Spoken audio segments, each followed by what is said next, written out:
Welcome to this week's episode of Cooking with Connie. So this week we're going to do 2 for 1. So it's good for our shape people and if you're on a keto diet. So we're going to be doing a keto Philly cheesesteak skillet.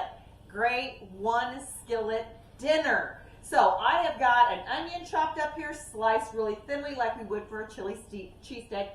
And I like the colored peppers because they're just a little bit sweeter, but feel free to use green peppers, which would be more traditional for a chili cheesesteak.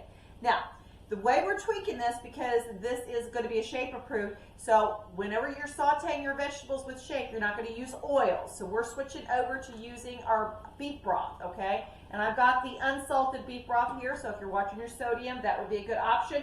Remember for shape, make sure there's no sugar in your beef broth, because sometimes they stick that in there.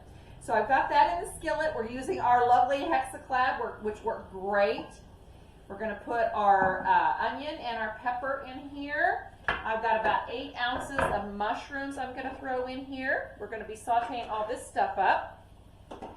Once those get a little bit soft, then we're going to add what I've got here is just about a pound of cubed beef, okay? So you could also do like the thinly sliced beef, however you want to do it. But we'll add that to this mix. So basically, we're just going to be heating this stuff up for a while, and so we'll come back when we get to our next stage, and we'll show you what we're doing. This is going to be a really simple one, but a really nice, tasty lunch for me and Barb today. So we'll see you in a little bit.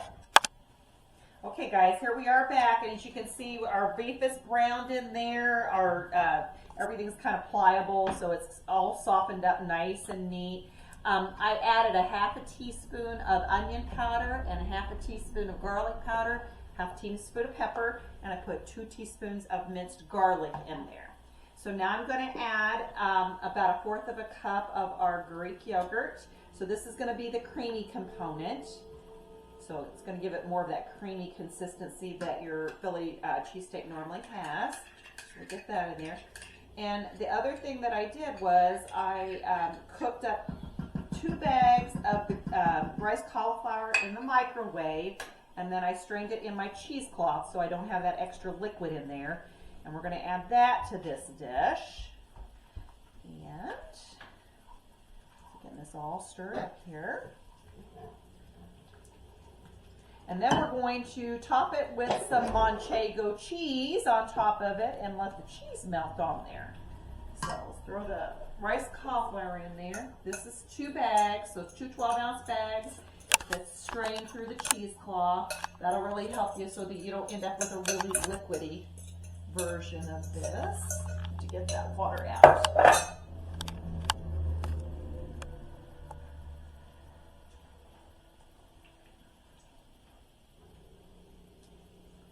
All right, we'll just kind of let all this stuff meld together, and then I'm going to put just a little bit more beef broth, because once I threw that rice cauliflower in there, that kind of sopped up most of the broth that was in there. So it says call for 1/2 cup. So we will add that to the mix. And then, once this gets nice and hot, we will go ahead and put that shredded cheese on top. And then just put the lid on it to let it kind of melt, not overheat, but just melt nice and natural. And this is an easy 1-pot meal. It didn't take that long to whip up, and I'm sure that you're going to have plenty of leftovers with this. And look at all the veggies that you have in this.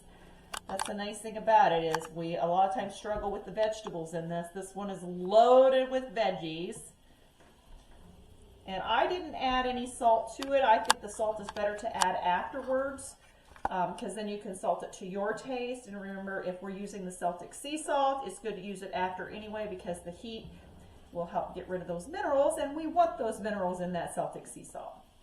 So, all right, we'll be back once we let that cheese melt, and we'll kind of show you what the finished product looks like, and then we're going to eat some lunch.